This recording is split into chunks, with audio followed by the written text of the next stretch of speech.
Le renouveau de la gamme Opel s'accélère. En 2 ans, la marque aura présenté les Corsa, Mokka, ainsi que les versions restylées des Crossland et tout récemment Grandland.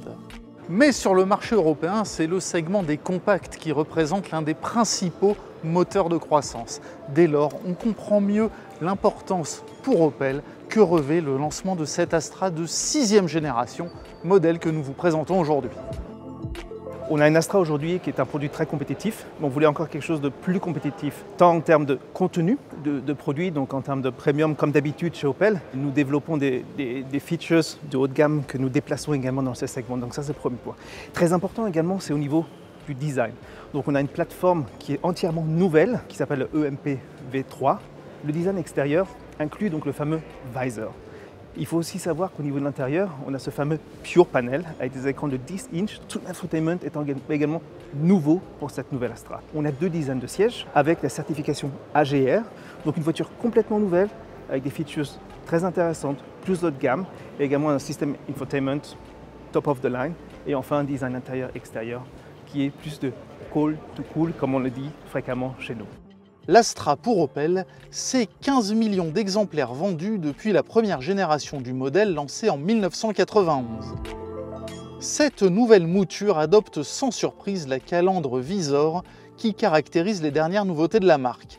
Ce bandeau noir courant sur la proue relie des phares dotés de 84 diodes chacun avec une technologie Matrix auto-adaptative. Les porte-à-faux avant et arrière très courts contribue au dynamisme du profil de l'auto. L'Astra mesure 4,38 m, ce qui fait qu'elle est l'une des voitures les plus longues sur le segment des compacts. Quant à son empattement de 2,68 m, il présente l'avantage de préserver une très bonne habitabilité.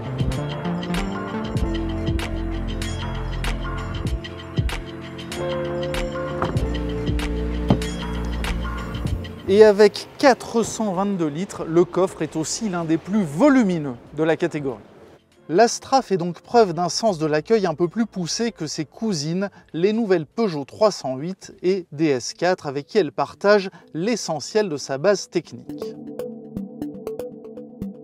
Le conducteur a face à lui un écran de 10 pouces que complète un autre écran de 10 pouces dédié lui aux fonctions d'infodivertissement de la voiture, et le tout se regroupe sous le nom de Pure Panel. C'est une spécificité de l'Astra et c'est franchement réussi, tant en termes de qualité d'interface, de simplicité d'utilisation que de qualité de l'écran. En revanche, on est un petit peu moins impressionné par le fait que certains boutons de la planche de bord sont directement partagés avec d'autres modèles du groupe Stellantis. Alors évidemment, il y a une rationalisation industrielle qui est souhaitable et inévitable, mais parfois on aimerait que cela se voit un petit peu moins.